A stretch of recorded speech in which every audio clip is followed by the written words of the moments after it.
یہ دنیا جرائم سے بھری پڑی ہے، جہاں ہر 5 منٹ میں کوئی نہ کوئی جرم ہو رہا ہوتا ہے۔ لیکن آج ہم ایشیا کے چند انتہائی بدنام زمانہ حقیقی جرائم کے کیسز میں سے ایک ایسے کیس کو ڈسکس کریں گے جنہیں پوری دنیا کے لوگوں کو یاد رکھنا چاہیے۔ اور اگر آپ جرائم کے حقیقی پرستار ہیں لیکن ایشیائی کیسز سے واقف نہیں ہیں تو یقینی بنائیں کہ آپ نے میرے چینل کو سبسکرائب کر لیا ہے۔ ہانگ کانگ میں کئی بدنام زمانہ حقیقی جرائم کے کیسز ہیں جو دنیا میں مشہور ہیں، جیسا کہ 1999 میں ہیلو کیٹی کے قتل جیسے مشہور کیس شامل ہے۔ لیکن اس سے بہت پہلے ایک چونکا دینے والا معاملہ سامنے آیا۔ جارج یا رینی نائٹ بوچر کا نام، جس نے خواتین مسافروں کو لینے اور ان پر حملہ کرنے کے لیے اپنی ٹیکسی کا استعمال کیا۔ بارش کی رات میں یہ کیس ہانگ کانگ کا پہلا ہائی پروفائل قتل کیس تھا، اور آپ کو کیس سے متاثر کئی فلمیں مل سکتی ہیں، جن میں 1992 کی فلم ڈاکٹر لام بھی شامل ہے۔ جیسا کہ آپ دی کلر مانیکرز سے اندازہ لگا سکتے ہیں، کیونکہ یہ کیس انتہائی تفصیل کے ساتھ ہے، تو آئیے آج کے معاملے کو دیکھتے ہیں۔ نالج نو کی ویڈیوز میں خوش آمدید۔ ناظرین، یہ کیس لام کوربان دا جاز کلر کا ہے۔ فروری 1982 ہانگ کانگ کا ایک عام دن، جب مزدور شارٹ ٹین پل بنا رہے تھے۔ ہانگ کانگ کے مشرقی نئے علاقوں میں دریائے شنگ من کے ساتھ واقع ہے، تو مزدوروں نے ایک خوفناک چیز دریافت کیا۔ ایک خاتون کا سر دریا میں تیر رہا تھا۔ ساؤتھ چائنا کی مارننگ پوسٹ نے اطلاع دی کہ 2 ٹانگیں اور 2 بازو بھی ملے ہیں، جو کہ کسی نامعلوم خاتون کا سر تھا۔ 6 مہینے کی تحقیقات کے 19 اگست کو ایک 27 سالہ ٹیکسی ڈرائیور لام کوربان، جو کہ رات کے شفٹ میں کام کرتا تھا، کو گرفتار کیا گیا، اور 20 اگست بتایا گیا کہ اس کے گھر سے جسم کے اعضاء ملے تھے۔ اس تہلکہ خیز خبر کی تفصیلات میڈیا کے ذریعے سامنے آئیں، جس نے ملک کو چونکا دیا۔ رپورٹس میں کہا گیا کہ کم از کم 3 خواتین کے باقیات کو ذبح کیا گیا تھا، اور جنسی اعضاء کو فارمیلین میں محفوظ کیا گیا تھا۔ پولیس نے اسے گرفتار کرنے کے بعد مشتبہ فلیٹ سے وہ ویڈیوز اور تصاویر دریافت کیے جو اس نے لاشوں کے ساتھ خود لی تھی۔ اس نے متاثرین کے ٹکڑے کرنے کی دستاویزات بھی بنائی ہوئی تھی، جس کے مطابق تفتیش کرنے والوں نے متاثرین کی 1000 سے زائد تصاویر بھی برآمد کی، جو اس نے جرم کے مختلف مراحل کے دوران بنائی تھی۔ وہ کیا بات تھی جو اس نے اسے ایسا وحشی بنایا تھا؟ لام ملیشیا میں پلا بڑھا، اور اس کے بچپن میں اس کے والدین اسے اکثر مارا پیٹا کرتے تھے، یہاں تک کہ وہ بے ہوش ہو جاتا۔ یہ جسمانی تشدد اس وقت بند ہوا جب خاندان ہانگ کانگ چلے گئے۔ لام جس اسکول میں پڑھتا تھا، وہ اپنے کسی کلاس میٹس کے ساتھ نہیں ملتا تھا، اس لیے وہ گھر میں ہمیشہ اکیلا رہتا تھا۔ جب وہ بالغ ہوا تو اس نے ٹیکسی ڈرائیور کے طور پر کام کرنے کا فیصلہ کیا۔ اس نے رات کی شفٹ میں کام کرنے کو ترجیح دی تاکہ وہ رات کی خاموشی سے لطف اٹھا سکے۔ لام کا کوئی دوست نہیں تھا، اور یقینی طور پر کوئی گرل فرینڈ بھی نہیں، لیکن اس کا یہ مطلب نہیں تھا کہ اسے عورتوں سے کوئی غرض نہیں تھی۔ تو اس مقصد کے لیے لام نے اپنے ہی انداز میں لوڈ میگزین اکٹھا کیا، یہاں تک کہ وہ تصاویر اور میگزینوں کی تصویر کشی کرنے کے لیے فلیٹ میں اکیلے گھنٹوں گزارتا۔ جب اسے کسی اور دلچسپ چیز کی ضرورت ہوئی تو اس نے پولارائڈ کیمرہ خریدا اور خواتین کی ریسٹ روم میں کیوبیکل کے دروازوں کے نیچے سے تصاویر کھینچنا شروع کر دیا۔ یہ اس وقت تک جاری رہا جب تک کہ ایک عورت نے سڑکوں پر اس کا پیچھا نہیں کیا، اور تو اور اس کی اپنی بیمار خواہشات کو پورا کرنے کے لیے اس کی اگلی کوشش عورتوں کی لاشوں کی تصاویر لینا تھی۔ حقیقت یہ تھی کہ لاشیں مزاحمت نہیں کرتی تھیں، اور وہ جتنا چاہے وقت لیتا ان لاشوں کی تصاویر نکالنے کے لیے۔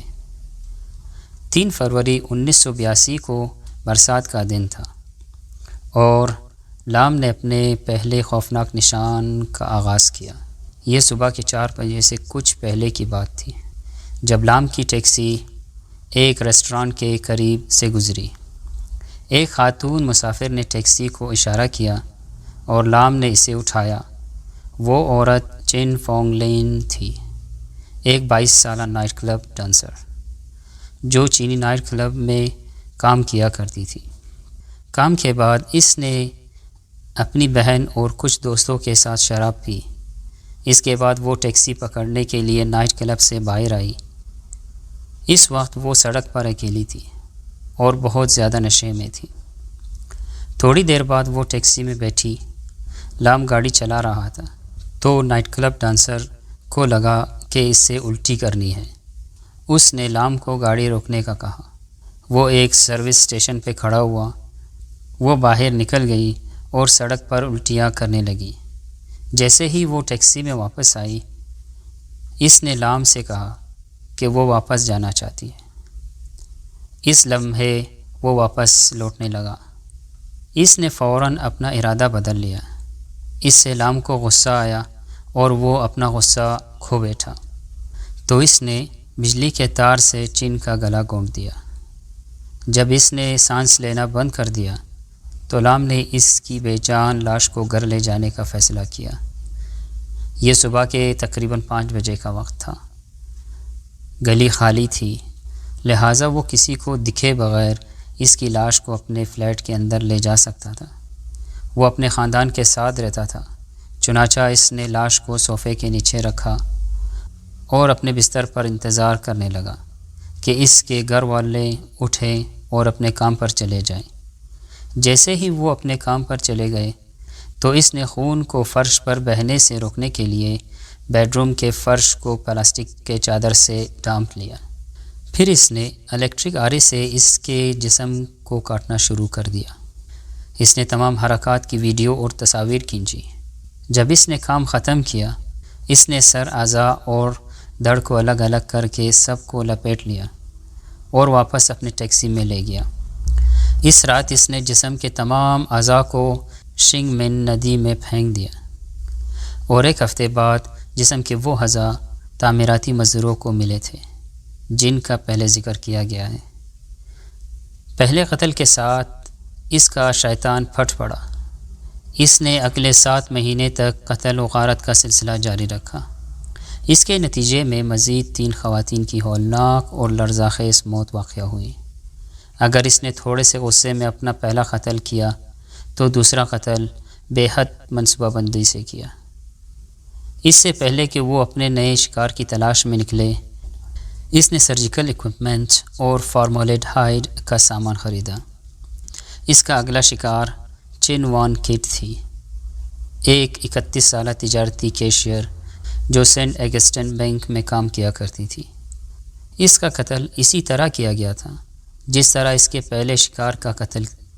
اسے اپنی ٹیکسی میں بٹھا کر اور بجلی کے تاروں سے گلا دبا کر قتل کر دیا گیا۔ وہ اسے دوبارہ اپنے گھر لے گیا، لیکن اس بار اس نے ٹکڑے ٹکڑے کرنے سے پہلے نیکروفیلیا کا مظاہرہ کیا۔ مبینہ طور پر لام نے پہلی بار ہم بستری کی تھی۔ لام نے اس کے جسم کے ٹکڑوں کو لپیٹ کر چاول کے تھیلے میں ڈال دیا اور اسے ٹائی ہنگ روڈ پر پھینک دیا۔ اس کا تیسرا شکار 29 سالہ ویٹریس لیونگ ساون تھی، جس کی لاش بھی ٹائی ہنگ روڈ کے قریب چاول کے تھیلے سے ملی تھی۔ اس کا آخری شکار لیونگ وائی سم نامی 17 سالہ طالب علم تھی۔ اس کے دوستوں نے یہ یقینی بنانے کے لیے کہ وہ محفوظ گھر پہنچے گی، اسے ایک ٹیکسی میں بٹھایا، لیکن بدقسمتی سے یہ ان کا آخری دن ایک ساتھ تھا۔ رات 9:30 کے قریب اس نے لڑکی کو ہتھکڑیاں لگائی، تاہم اس نے اس کے ساتھ اپنے پچھلے متاثرین کے مقابلے مختلف سلوک کیا۔ اسے ہتھکڑیاں لگانے کے بعد اور قتل کرنے سے پہلے اس نے اپنے خاندانی مذہب اور زندگی کے بارے میں گھنٹوں تک باتیں کی۔ صبح 4 بجے کے قریب جب اس کی رات کی شفٹ ختم ہوئی تو لڑکی سو گئی۔